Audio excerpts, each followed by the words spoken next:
Good evening and welcome to Story Hour. I'm tonight's host, Laura Blackwell. My co-host, Daniel Marcus, started Story Hour, about 2 years ago. And we've been showing up here every Wednesday to see some of our friends and hear people read fabulous stories. So welcome back to those of you returning, and welcome to those of you joining us for the first time.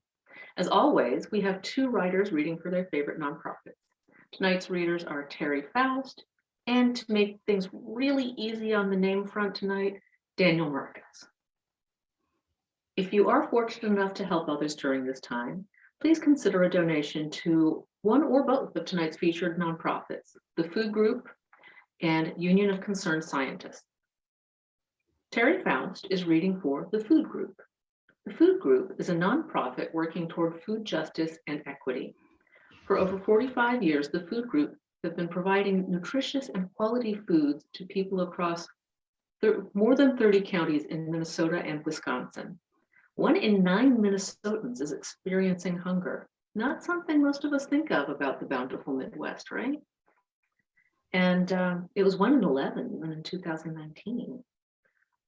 But last year, the Food Group distributed more than 8 million quality, culturally connected meals to communities, families, and people experiencing hunger.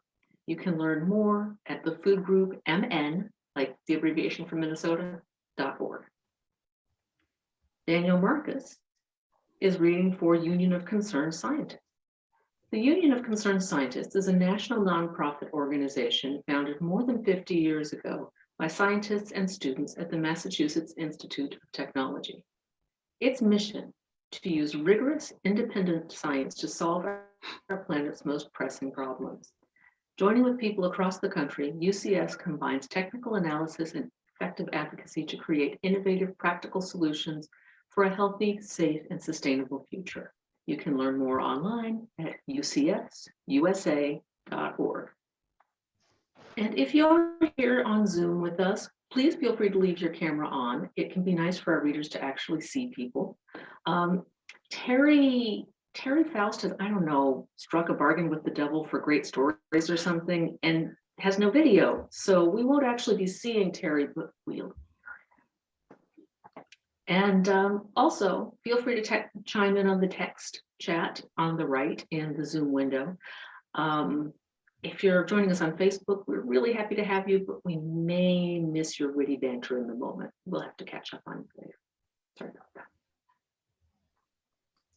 And our first reader tonight is Terry Faust. Terry Faust writes urban fantasy, mainstream young adult novels, and humorous science fiction spoofs. The first in his series of young adult urban fantasy novels, Bearer of the Pearls, episode 1 of the River Rangers, was released by North Star Press St. Cloud in June of 2017. Z is for Xenophobe. See what you did there. Is a sci-fi satire published in 2011 by Sam's Dot Publishing. His short work has appeared in Stupefying Stories, Tales of the Unanticipated, and Boundaries Without by Calumet Editions. He's had several stories in several Minnesota speculative fiction anthologies published by Alban Lake. Terry has been an assistant organizer of the Minnesota Speculative Fiction Writers Network, MinSpec, since 2005. Raised by Bigfoot down on the Mississippi River Flats of Minneapolis, he made his living as an editorial special events photographer, but has retired to writing humorous speculative fiction and making wee weather vanes for little green libraries. I'm so sorry that you don't have video, Terry, because I really would have loved to see those. And you. But Terry, if you're ready to read, we would love to hear your story now. I'm ready to read. Are you picking me up?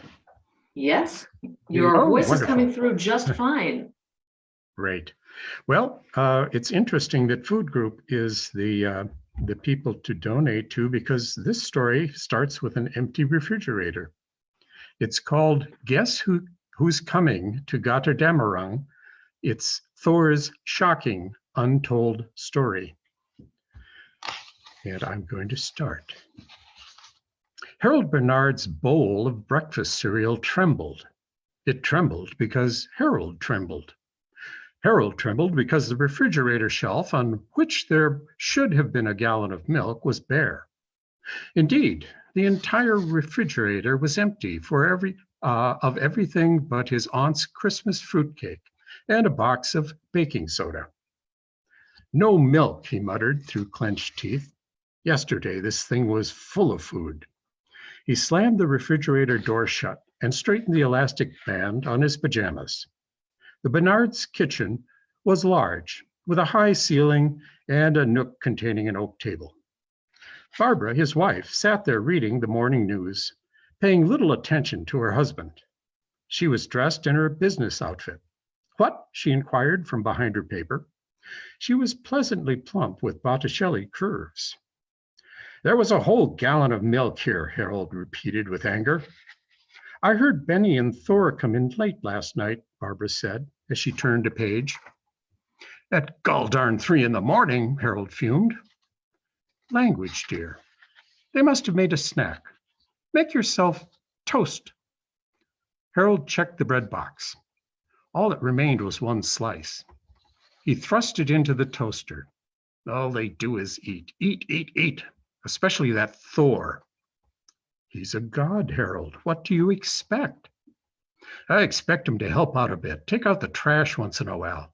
Harold glanced at the door to the basement and lowered his voice. Maybe sweep up the wolf fur he tracks in. My gosh, have you seen the way he leaves the bathroom? I'm telling you, I have to use pliers to clear the shower grate. Don't get me started on his toenail clippings. Barbara lowered her paper and aimed a not entirely sympathetic look at Harold. Her husband threw up his hands. All right, I know. I should talk to him. He shook his head in despair. It's not easy to bring up housekeeping when he's carrying that hammer. The sound of slippers flopping up the basement steps quieted Harold. Hey, Mom. Hey, Dad. What's for breakfast? Benny, their 16-year-old son, appeared in the doorway. Sleep still blurred his face, but close-set blue eyes hungrily swept the kitchen and settled on the toaster as it popped. Before Harold could speak, the boy snatched up the toast, buttered it, and crammed it in his mouth. Good morning, dear, Barbara said. She checked her wristwatch, folded her paper, and slipped it into her briefcase. Well, I'll just fill my thermos and be off. She stood and patted the wrinkles out of her outfit. Your father will make you something, dear. She frowned as she looked down at herself. Her skirt stretched over ample but shapely thighs. She had caught Thor watching her. Though she was flattered, she wasn't entirely sure what to make of it. There's nothing to make, Harold complained. What? Barbara said, startled at Harold's intrusion into her thoughts. Food. There's no food to make, Harold said. Oh, well, I'm sure you'll manage. She sighed and gave her wavy brunette hair a toss. She usually tied it up in a bun, but lately she'd been leaving it loose. Thor liked it that way. Apparently, Thor was sleeping late this morning, and no amount of her lingering would bring him upstairs. Then he flopped down into his mom's empty chair. Mom, Dad, he said through a mouthful of toast, I want to talk to you about something. Sure, baby, as soon as I get back from work. It's about Thor. Benny's troubled tone stopped Barbara cold. What about Thor? A month ago, Benny had invited the Norse god to crash in their basement, on the couch in Harold's study, to be exact. The next morning, Thor had stumped up to breakfast, surprised the Bernards, and poured an entire box of cereal into his bearded maw. He washed it down with a gallon of milk. Eating came naturally to him. Yeah, Harold said. What about him? Harold's gaze shifted nervously to the basement door, and he lowered his voice. He takes advantage of us. It's sort of about that, Benny said, hesitating. You can tell us, dear, Barbara encouraged. Well, Benny began, Thor asked to use my cell phone, and he ran up kind of a big bill. What? Why the heck did you lend him your... Barbara waved a hand to silence Harold. What kind of a bill, honey? About $5,600, maybe a few thousand more. He calls Asgard a lot. I think it's in Sweden or someplace. Harold staggered against the kitchen counter. He didn't know about the long distance charges, Benny said defensively. So what's he going to do about it? Harold asked. His voice was string tight. Well, Dad, Benny wheedled, he said he's sorry. A shudder ran the length of Harold's body. His mouth worked, but nothing came out. A window-rattling yawn came up the stairway, followed by a belch of mythical proportion. They all turned to the doorway, but Thor didn't appear. A rumbling snore commenced and grew like an idling Peterbilt truck. I can't deal with this right now, Barbara said, flustered. I have to go to work. Mom, Benny said, and sank a bit in his chair. About going to work. Remember, you said I could borrow your car last night. Yes, Barbara said warily. You let Thor drive it, didn't you? Harold demanded. Oh, don't be silly, Dad. He doesn't have a license. What about the car? Barbara asked. Well, it wasn't anybody's fault, Benny began. Anybody's fault, Harold repeated with a sinking tone. They've got these impossible to see little no parking signs downtown. When we got back to the car, there was a clamp thing on the wheel. I mean, if there was a no parking sign anywhere around, neither of us could see it. And Thor's a god with like X-ray vision, right? God darn it, the car got towed. Harold imagined a $400 impound fee. Towed? Benny replied thoughtfully.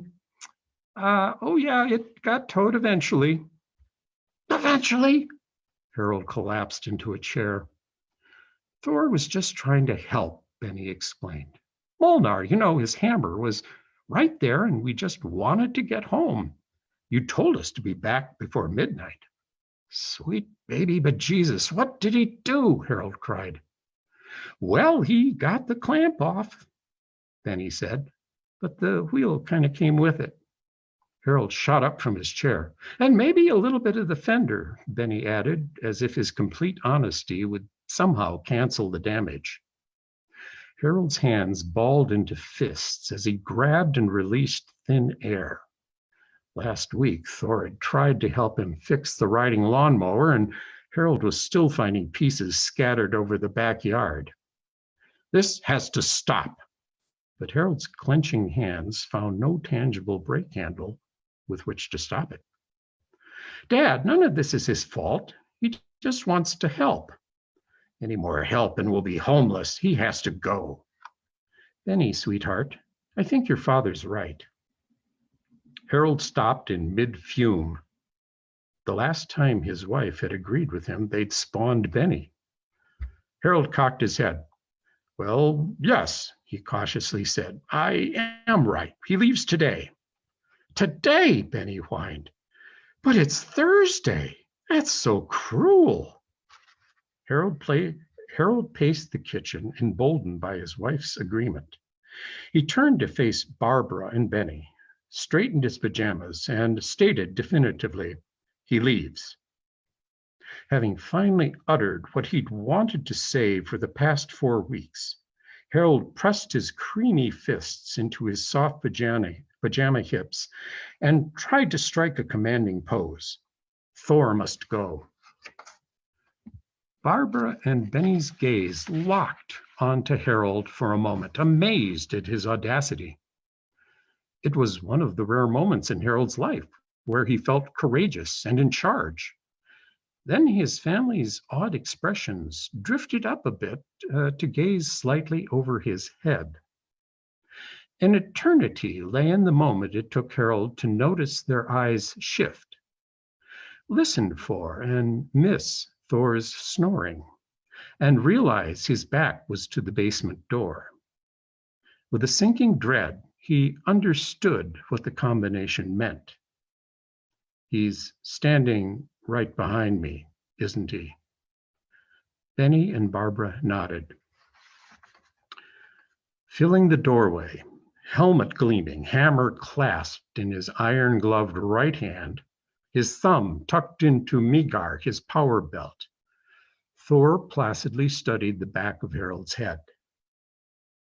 "Morning, Thor," Harold peeped without turning.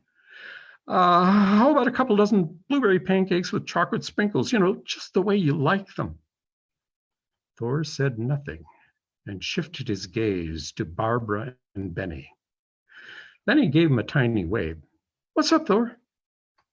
Thor tapped his hammer on the floor as if to help him to digest the situation.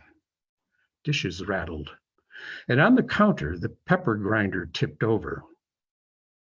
Taking a deep breath and summoning a strength he didn't have, Harold turned to face the Norse god. We were just talking about you." "So I heard," Thor rumbled. Harold's knees wobbled. He stood the pepper shaker back up, buying time. "Okay, well, we need to talk. There's things about your staring hair we need to straighten out." "You want me to leave?" Thor growled. There was surprise and even a little hurt in the god's voice. "I'm no longer welcome?" Harold lost control of his mouth and began to make burbling noises. "Thor," Barbara quavered and opened her hands to explain. "Honey, we love having you here. Your dinner stories about smashing giants are, well, vivid." Thor held up a hand. "I sense a butt coming." He ducked his head and entered the kitchen as Harold backed into the room. Barbara drew an involuntary breath. Thor's golden, sinewy thighs flexed under his short tunic. She gulped and tried to shake the image out of her mind. "You have to understand, Thor, our means are limited. Eating an entire cow every week isn't something we can afford." Thor stroked his beard. "I never thought much about where your meat comes from. I have to admit, in Asgard, it just appears." "But you don't live there now," Harold squeaked. "Barrels of meat don't grow on trees." Thor glared at Harold. "I mean, meat is good. It's really good. Don't get me wrong." Thor set Molnar next to the refrigerator with a thump. The pepper shaker jumped and rolled off the counter. He took off his helmet and shook out his blonde shoulder-length hair. Barbara gulped hard at the sight, but calmed herself. "Listen, Thor," she said. "We like you and would love to have you stay, but—" Thor raised a massive finger to interrupt. "I have imposed. I have been inconsiderate." "Oh, maybe a little," Barbara said. Benny magnanimously added, "Oh, don't worry about it, Thor. They love having guests." He met hard looks from both Barbara and Harold. Thor didn't notice the exchange, so deep was he in thought. He said, "The stories of old did not prepare me for this." "That's what I told them, dude," Benny said defensively. "All this stuff that's happened, it's not your fault." Barbara stepped forward and put a hand on Thor's muscular forearm. A tingle shot up her arm and then curved downward. "Thor, darling, maybe we could extend your stay a bit while you look for another place." Thor looked down at her and placed his hand over hers. "You are very kind." Barbara involuntarily moaned. Harold bent down and picked up the pepper shaker. With a tentative step forward, he said, "Now, Barbara, we made up our minds." He glanced at Thor, buoyed up by the god's willingness to admit being thoughtless.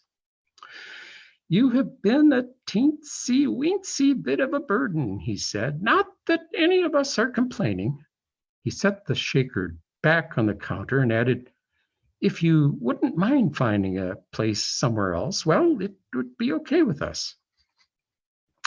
Thor released Barbara's hand.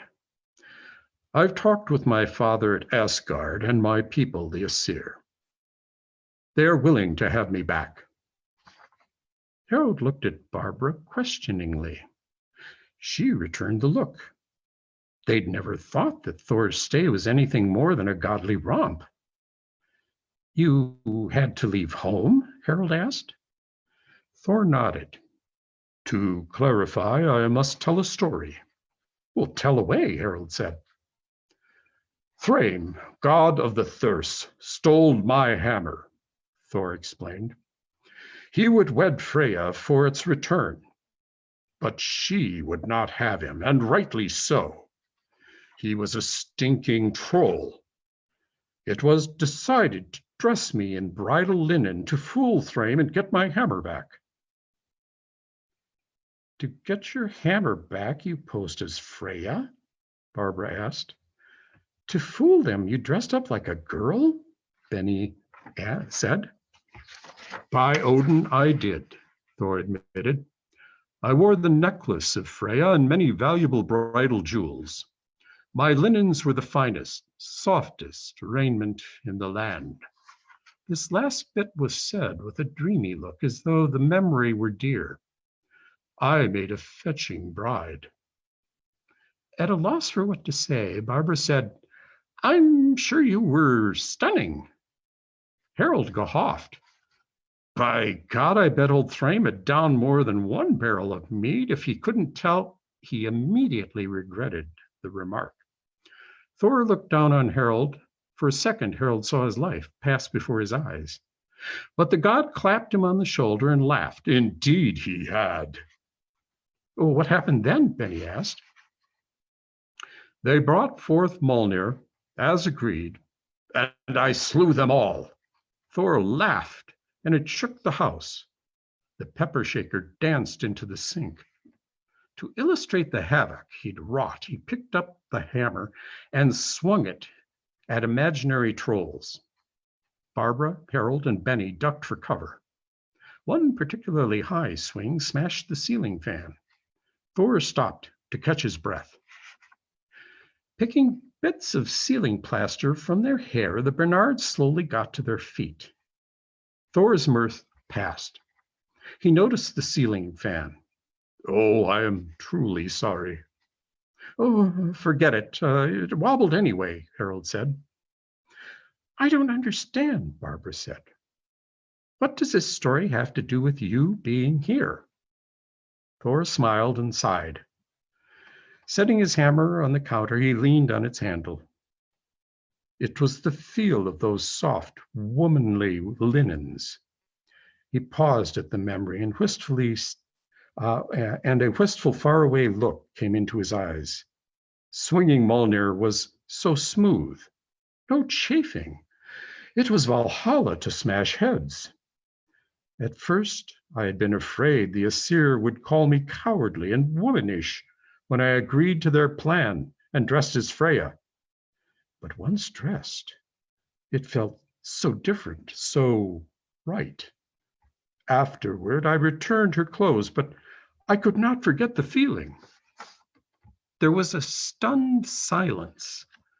Then Benny spoke. You like dressing up? Thor hung his head. By all the Valkyries in Valhalla, I do.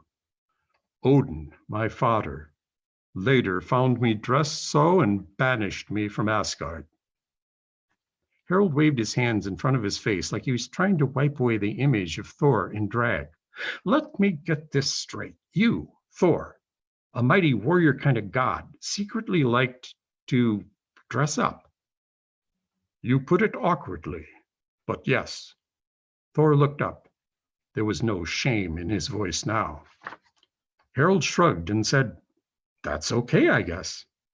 He looked at Barbara in a strange, superior way. He retrieved the pepper shaker from the sink and set it resolutely back on the counter. It dawned on Barbara that perhaps her husband had not been totally clueless about her Thor fantasies. In fact, he seemed pleased by the reason for Thor's banishment. But do you like girls? I mean, women? Benny prodded. Girls, women, yes, I like them fine. And the boys, Harold asked, taking a risk. To drink and eat and do battle with. We fight and smash heads. What else is there to do? That's the life among the gods. Harold nodded and crossed his arms, satisfied. Your people are willing to have you back. Thor straightened his shoulders and held his chin high. I am still the mightiest of the Aesir, and it was their idea to first dress me as a bride. They are hugely responsible, after all. You're really going to leave us? Benny asked in despair. Yes, my young friend, Thor placed a broad hand on Benny's thin shoulder. I thank you for taking me in. But the loathsome troll giants plan to attack Asgard, and without Thor and his hammer, the Norse gods faced Gotterdammerung, the end of the cosmos. I must go. He left that very morning, and the Bernard family experienced the abrupt release and sense of loss that comes with the departure of a guest, even a troublesome one. The rest of the day felt empty, and even dinner consisted of less than 10 pounds of meat and 4 buckets of mead. It finally came home. Thor was truly gone. Exhausted by the morning's events, Benny retired to his room. His parents watched the evening news. Barbara cuddled especially close to Harold, fondling his arm.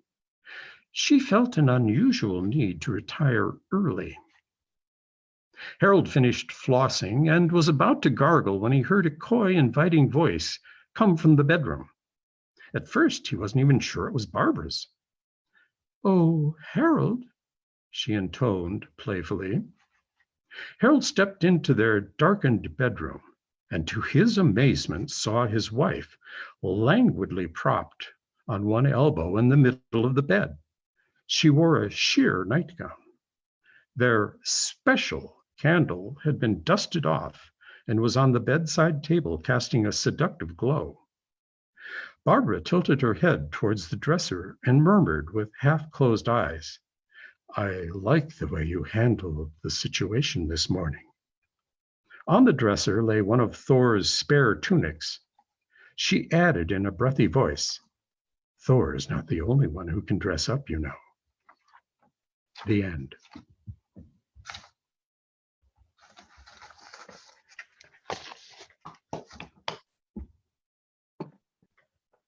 Thank you, Terry. I'm sorry that we didn't get to see you, but it's probably just as well that that last scene faded to black and white, right? Right. It's a naughty story, but actually it is taken from Norse mythology. You know, I thought elements of it seemed very familiar, but I didn't remember all of them. So that was a different take. Thank you. Well, in between our stories, we tend to just take a breath to let ourselves get in the mood for a different story, because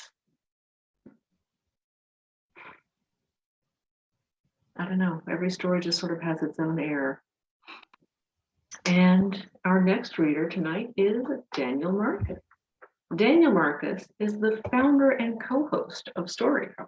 His fiction has appeared in many genre and literary venues, including Asimov's, FNSF, Aeon, Skull, Witness, and Ziziva. His first short story collection, Binding Energy, was described by Salon.com as a cross between Raymond Carver and William Gibson. Daniel's latest collection, Bright Moment and Others, was published by Wordfire Press in July 2021. Daniel's got a copy of it. I hope he'll hold it up again when the camera's on him, when I stop talking. He is also the author of the novels Burn Rate and A Crack in Everything. He has taught fiction writing at the UC Berkeley Extension and Gotham Writers Workshop, and was shortlisted for the John W. Campbell Award for Best New Writer when it was still called the John W. Campbell Award for Best New Writer, which is actually and you can find him online at danielmarcus.com. That's pretty easy. Daniel, nice to see you here. Yeah, thanks, Laura. I always enjoy wearing a different hat at Story Hour. I love co-hosting with Laura, but I'm always very excited to wear the writer's hat. So thanks for coming, everybody. I'm going to read something from the new collection, or new-ish. It came out last year from Wordfire Press. I'm still up in the kind of Rose Gallery. I don't have portrait view yet. Should be. Well, here we go. I guess I'm going to be a tiny postage stamp for the duration. The story is called Revenant. And here we go. Oh, thank you, Laura. All right. Today's the day. Connor has been dreading it for weeks, cycling between denial and resignation. Mayfang is fussing with the floral arrangement in the living room for the third time. He hears the scrape of the heavy stone vase on its marble pedestal and can imagine her stepping back, head tilted, sculpted eyebrows angling down, reaching out again to make a minor adjustment. They've been fighting a lot lately, more and more as the day approaches, and he feels within himself a substrate of sadness, a dense fog close to ground, hugging inner contours. There have been UV alerts all week, and the floor-to-ceiling windows in the bedroom are polarized to grayish brown. The city beyond and below looks like an old photograph. He unlatches the door and steps out onto the balcony.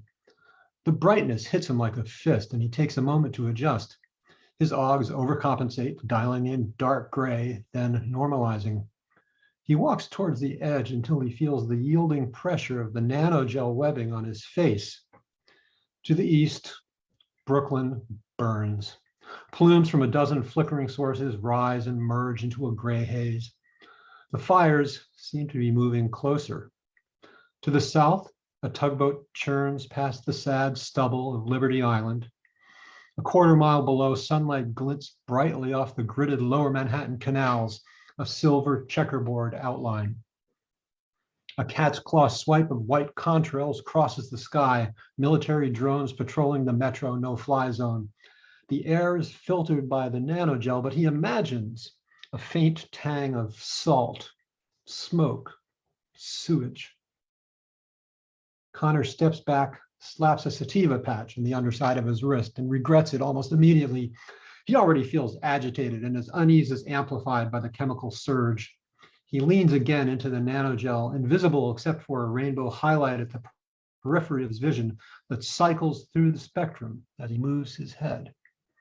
He feels a rush of vertigo as he looks straight down. He knows that the nanogel will bear many times his weight, so he relishes the lizard brain fear. He remembers a game he played in a high school theater class. Fall forward off the stage into the webbed and waiting arms of your classmates. Trust and let go. There's a commotion on the street below. Emergency vehicles flash blue and red. A ring of black dots, tactical helmets shining like insect husks, surround a small ragged mob and close in. A cottony puff of gas bursts in the middle of the crowd and shreds itself into lazy streamers. In less than a minute, the street is clear again. He goes back into the apartment, slides the heavy glass door shut behind him. May looks small and a little lost in the huge living room. Connor feels a pull in her direction, a thawing. You okay? Yeah, I'm okay. Tense, guarded. The flower arrangement looks really good. She smiles slightly. Sunflower and iris, his favorite.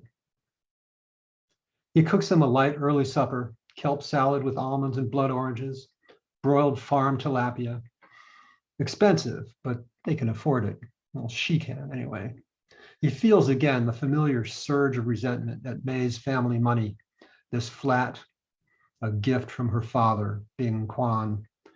It would have been impossible to turn down even if he'd wanted to, and he was somewhat ashamed to admit that he didn't want to.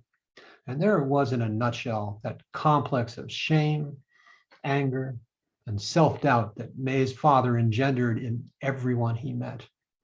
He just sat back and watched people tie themselves in knots. It was how he'd built a personal fortune in China, starting from a tiny set-top box factory in a Shenzhen slum that put him somewhere just shy of the top 1,000 personal fortunes in the new People's Republic. May grows visibly upset as the afternoon gives way to evening. Without thought, Connor finds himself staking out opposing territory, calming as she fragments. Where are they? In transit. Do you want me to check the tracking code again? Before May can respond, the security alert sounds, a single muted gong indicating a delivery. Moments later, a wall panel sighs open, revealing a black box, waist high, featureless except for a strip of gold foil near the top. Connor activates the manifest and the summary appears before his eyes, translucent letters hanging in midair. He turns to May. It's him. She looks pale. He vanishes the manifest and approaches her, reaches out to touch her face. She seems about to flinch, but allows the touch, rests her cheek briefly against his palm. Is this okay? He asks. It has to be. She gestures at the room, high ceiling, muted lighting, guzheng music whispers soft in the background, riot of colors blooming in the fat vase. Connor nods, reading her loud and clear. It has to be if we want to keep all this. He invokes the manifest again, sends the command to unpack. The sides of the box fall away, revealing a large bird resting on a perch. Clearly a synth, but its plumage is beautiful. Cerulean, emerald, lemon, and sapphire, rippling and shifting as the feathers catch the light. Black eyes survey the room as it shifts position. May approaches it, reaches out a tentative hand. Hello, Father. It's 12:15 a.m., 15 minutes before the markets open in Mumbai, and Connor is getting ready for work. He orders coffee from the kitchen bar, assembles a breakfast of Greek yogurt and fresh blueberries, begins reading the financials. The room fills with the dense, earthy smell of coffee as he loses himself to the translucent scroll. He queries automated bookmarks spawned from certain artifacts in the time history of the day's trades in the Western markets. He looks at secondary effects, signatures of human intervention in the blur of brainiac trades. May's father rests on a perch near the wide, high living room window. To give him a good view, May said. To the east, Brooklyn is a bed of glittering jewels. Flickering fires burn beyond the shattered span of the Brooklyn Bridge. Every few minutes, Bing emits a soft, fluttering coo. Connor wonders if this means he likes what he sees. Brooklyn, burning. Bing hasn't spoken in the 3 days since his arrival. May has been increasingly upset, although the text said to expect this. The transfer passed all quality checkpoints. By all available metrics, Bing's personality, his memories, everything that made him the vile, cantankerous son of a bitch he was when he was alive, had been successfully migrated from his failing, cancer-riddled body to this new vessel. It wouldn't surprise Connor in the least that Bing was playing them, that he was remaining silent to see what May and Connor would do to fill the space. But the text assured them both that this was a perfectly normal adjustment period. Soon you'll wish he'd shut up, one of them joked. Connor has no doubt that this is true.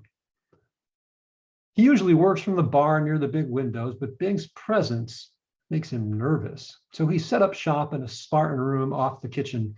White walls, white carpet, desk of Japanese maple, Herman chair, Ansel Adams original on one wall. The northern view is not quite as dramatic as from the living room. The windows not quite as large, but Connor likes feeling the massive city before him. Light and shadow, flesh and steel, the glittering sprawl stretching north past New Hampshire. He begins work. For the next 4 hours, he swims in a frothy river of data. Twice he stops brainiac calls from executing, nudging the flow of money in bits and watching the ripples propagate through the global markets. He subvocalizes trading orders and 3 times emerges from the flow for conference calls with executives, business architects, brainiac handlers. He works a half hour beyond his shift to shepherd a particularly tricky chain of transactions that he disallowed from brainiac trading, an impending IPO, various transactions against a cluster of relevant small caps, an ensemble of stochastic simulations of increasingly arcane derivative instruments. Finally, he is done. As always, he spends several minutes allowing himself to decompress. The feeds are gone, mastoid speaker silenced, vision free of tickers and plots, summaries and stats. Connor returns slowly to here and now. The room smells of his sweat and the faint effluvium of carpet cleaner. He's famished, as always after a trading session, but imagines being on his perch, eyes like glittering black coins, plumage catching the light in oily diffraction patterns, and doesn't want to go through the living room. He pads into the bedroom, undresses quickly, and slides into bed with May. She whimpers softly, then snuggles her butt up against him. He drifts off to sleep. It is still night when Connor awakens with a start. Bing is perched on the night table, deep in shadow, except for his eyes, which regard Connor without blinking.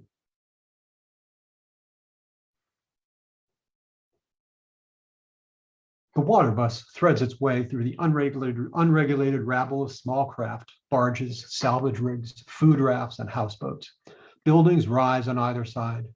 Music from half a dozen different sources fills the air, blending with shouting and laughter in as many different languages. Smells of sewage and grilling meat are dense in the warm air. The water bus pulls up next to the dock at the 14th Street levee, and Connor disembarks. He takes the broad, flat stairs to the top and down the other side, where he is disgorged onto 3rd Avenue. He walks towards Union Square, the levee at his left shoulder, rising 30 feet above the street. The perpetual 14th Street flea is in full swing. Tables lining the sidewalks piled high with junk electronics, bootleg movie chips, and more sizzling mystery meat. He descends into the subway at Union Square, surrendering himself to the jostle and clank. The car smells of ozone, mildew, and human bodies. The stations unroll upwards in a sequence that is found nowhere in nature, but is buried in the DNA of every New Yorker. 14, 23, 28, 33, 42, 51, 59. Connor gets off at the 125th Street terminus and emerges from underground near the Harlem River levee. He laments the old Broadway subway lines, cut off from Harlem in the 96th Street bombings over a decade ago and never restored. The latest iteration of the city giving up on Harlem.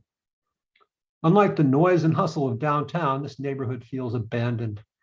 Many of the buildings appear to be held together by the graffiti-dense plywood covering doors and windows. Gutted structures frame the broken spine of the Harlem River Drive several blocks away. He walks west towards Malcolm X Boulevard, head down, hands in the pockets of his black hoodie. There's no grit up here, and it feels jumpy and tentative without feeds or heads up. He tried to dress down, but Connor dressing down is Sunday dinner up here. He passes a knot of hard-looking young men shooting craps on the sidewalk in front of a bodega. They pause as he walks past, and he can feel their gaze on his back. He wraps his hand around the compact needle gun, but he soon hears the clatter of dice on pavement, a chorus of voices, and he relaxes his grip. The needler fires 2mm plastic darts propelled by compressed air that detonate a tiny payload of C4 on impact, enough of a bang to tear out a divot of flesh the size of a baseball. He printed the needler from public domain specs, but the ammo is a little harder to come by. A year ago, Connor instantiated a blind offshore transaction proxy for a Malaysian colleague who has family in the local Javanese mob And now he gets all the ammo he wants, as well as a superb ayam penyet at the Sambal Kitchen in the West 30s. Connor goes a block out of his way to avoid the street bordering Marcus Garvey Park. Army of Christ territory, cannibalism, a flying saucer Jesus, the biggest ice factory in Manhattan, lots of guns. Malcolm X Boulevard, Lenox Avenue to the old timers, MX to the locals, is a street fair where all the vendors and marks have gone home. There is no traffic and hasn't been for some time. Stalls and lean-tos line the sidewalks and spill out onto the street. The burned out husk of a police car sits in the middle of the intersection of MX and 124th, unmoved since his last visit. A visual census reveals more dogs than people on the street. Cam's apartment is west of MX, about half a block up the street. The building is in better shape than most, but that's not saying much. Broken windows look out over the street. Graffiti sprawls like kudzu at the face of the building. The front door hangs askew, and the lobby features a broken lift, drifts as garbage piled waist high in the corners, a bank of smashed mailboxes. Someone upstairs is playing Bach on a cello with more passion than skill, but it infuses this bleak place with beauty. Connor stops and tilts his head. The air is fat and heavy with the music, permeating everything like invisible smoke. Even the frequent mistakes are like imperfections in weathered wood. The wrecked lobby seems to glow softly. Then there's the sound of breaking glass and the music stops. Somebody shouts in Arabic. Another voice answers, then silence. Connor waits for the music to resume, but it doesn't. And he mounts the staircase, spiraling up, around, the feeling of transcendence gone. Some apartment doors are missing, others lean on broken hinges, but some are intact, and he imagines people watching furtively through peepholes as he ascends. By the time he gets to Cam's landing, he is winded, and he pauses to catch his breath before knocking on her door. There's motion behind the peephole, deadbolts catch and slide. The door opens just wide enough, and he slips inside. She bends over the locks again, turns toward him, and they share a chaste hug. He steps back. He hasn't seen her for several months, but she looks years older.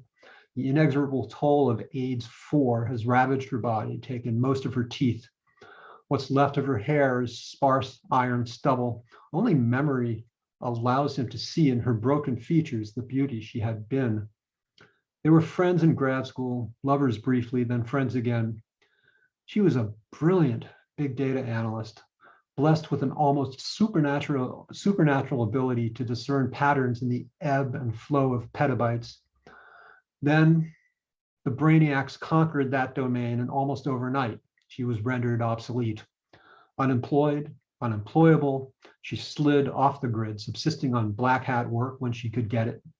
She took in her ailing mother, and the two of them stayed more or less afloat until the brainiacs entered that realm as well, rendering the sprawling skeins of systems and networks uncrackable.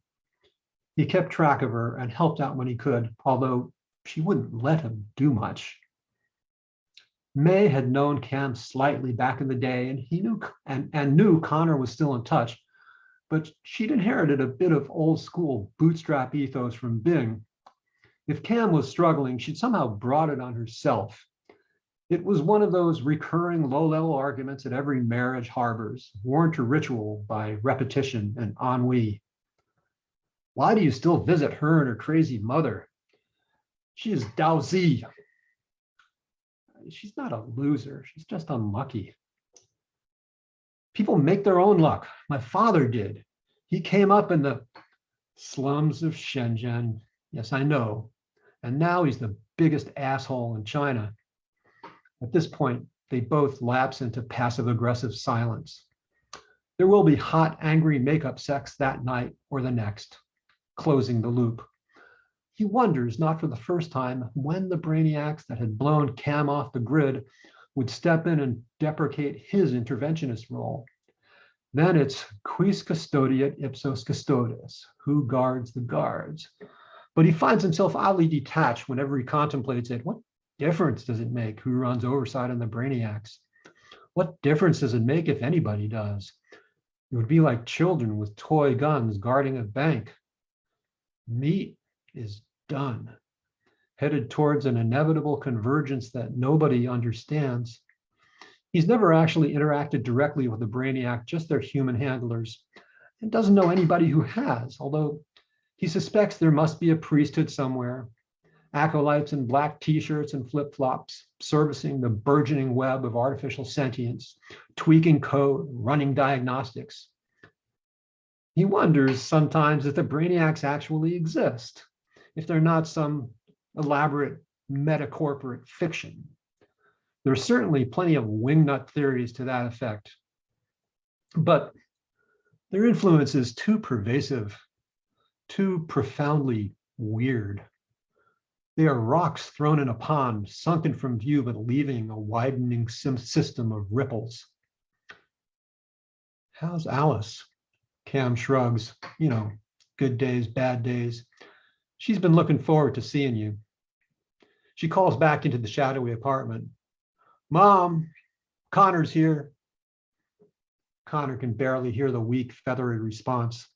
Cam slides her arm through his, and they make their way through the neat clutter of the living room to the back of the apartment. Alice is propped up in the bed, watching something on the cracked wall screen, the sound turned down to a barely audible whisper. She smiles when she sees him. He bends over and takes her in his arms.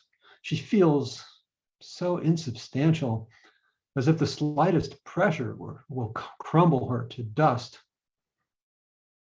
How you doing, Al? I'm dying, fool. She touches his arm. It's all right, really. He looks at Cam, who shrugs again. Bullshit, I'm going to get you guys out of here. What? Into one of the camps, the gulags? I don't think so, Connor. We're fine here. You can't stay here. Why not? We've got a garden out back. I do a little dark work for the army of Christ assholes who are under protection. Cam waves her arm. This is it, Connor. It's not going to get any better than this for us, and you can't help us. You can't. Don't torture yourself. She cracks a grin. Fucking 1%er. Connor feels like crying, but he manages a smile, reaches into his belt pouch, pulls out a wad of stiff, garish bills. New bucks, but it was all I could get. Cash is really scarce downtown, especially federal. Better spend it soon because it'll be worth half as much in a week. He adds his needler and a tiny vial of German antiviral nanos to the stack. Another boon from the Javanese mob connection. Take these too. Cam nods, takes the gifts with one hand, leans in close to hug him with the other.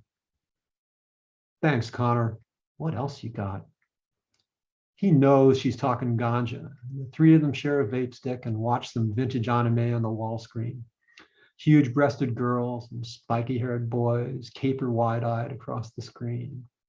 The cello downstairs starts up again, and for a little while, everything seems okay. Or like it could be okay if everything would just slow down for one fucking minute. Family dinner.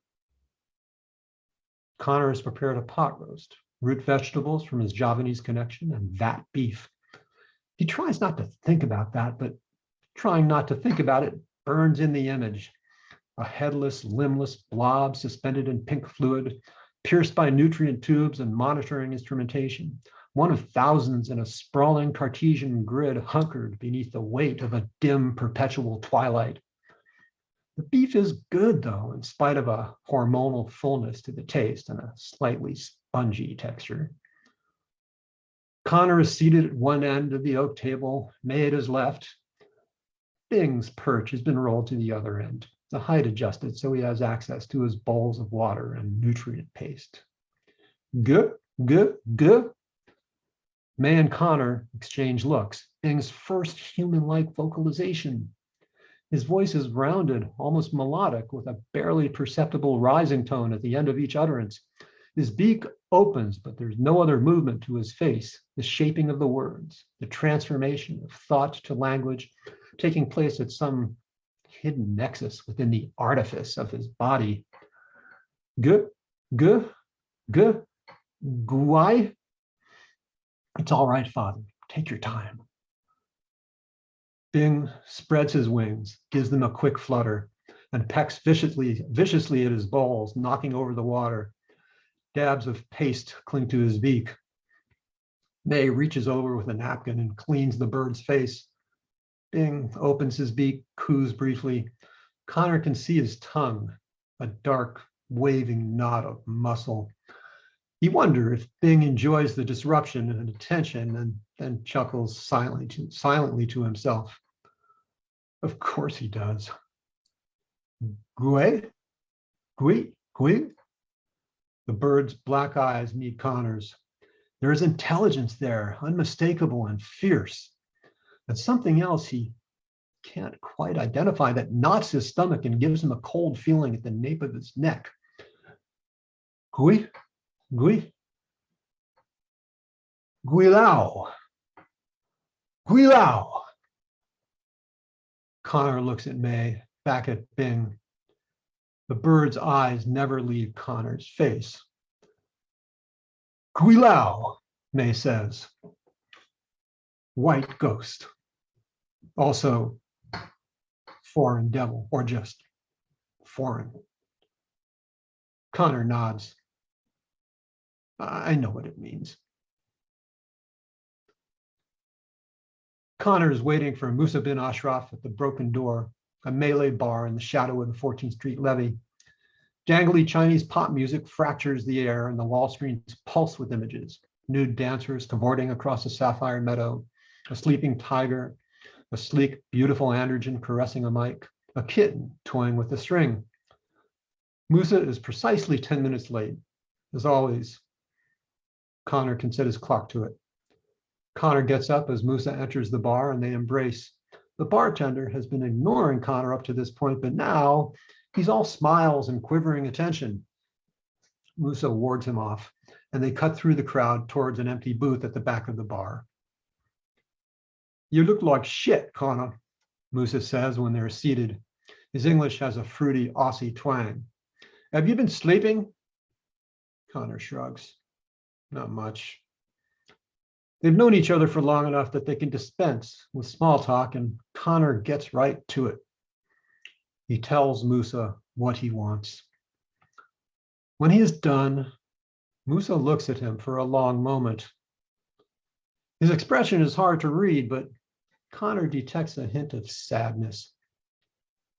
You know that this is not a small thing, he says. Needler ammo, dinner reservations, that's over. This will change everything between us. We will own you. Connor nods. I'm aware of that. Then consider it done. 24 hours. He slides out of the booth and leaves without a backward glance. Deep night in the city that doesn't sleep. 0330 shimmers in faint blue numerals above the nightstand. Connor slides out of bed.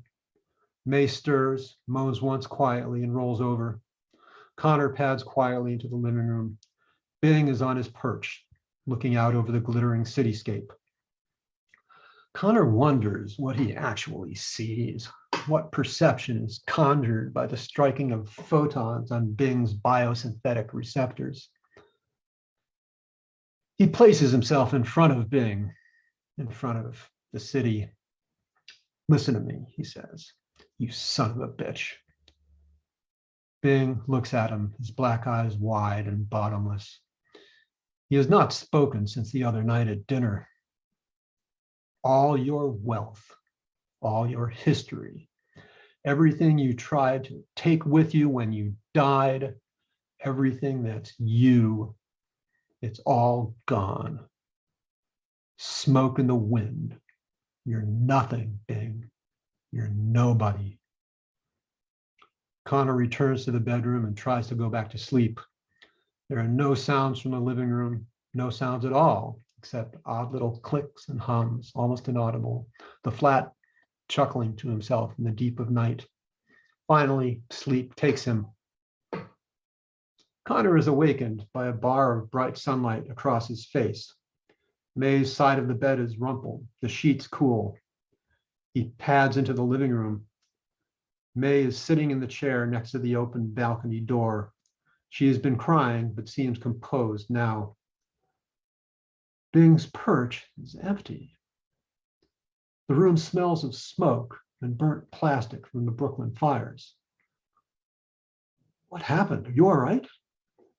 May shakes her head. Father's gone. Gone? When I woke up, the gel was down and he was gone. The nanogel has incredible tensile strength, but a crappy hysteresis curve. He imagines Bing hurling himself at the barrier and bursting through before the elastic modulus kicks in, dropping like a rock until his outstretched wings catch the smoky air, and he soars away from the drowned, burning city. He thinks of Bing and all the other digital revenants, more and more of them every day, bound to their new hosts, yet unbounded, uploaded to the ether along with the brainiacs and whatever else might be emergent as new connection paths open in the surging sprawl of bits. Connor sits on the floor next to May. She leans her head on his shoulder.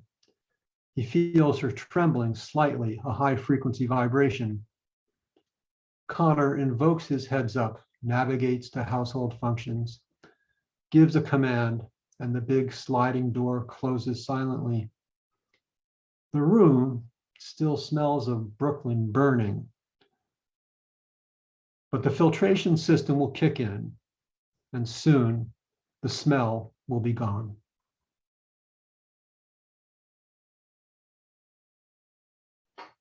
Thank you. Thank you, Daniel. That one always gets me.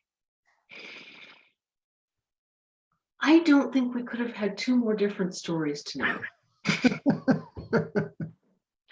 And I enjoyed them both. So that is really a compliment. It's time for us to wrap I up. enjoyed that.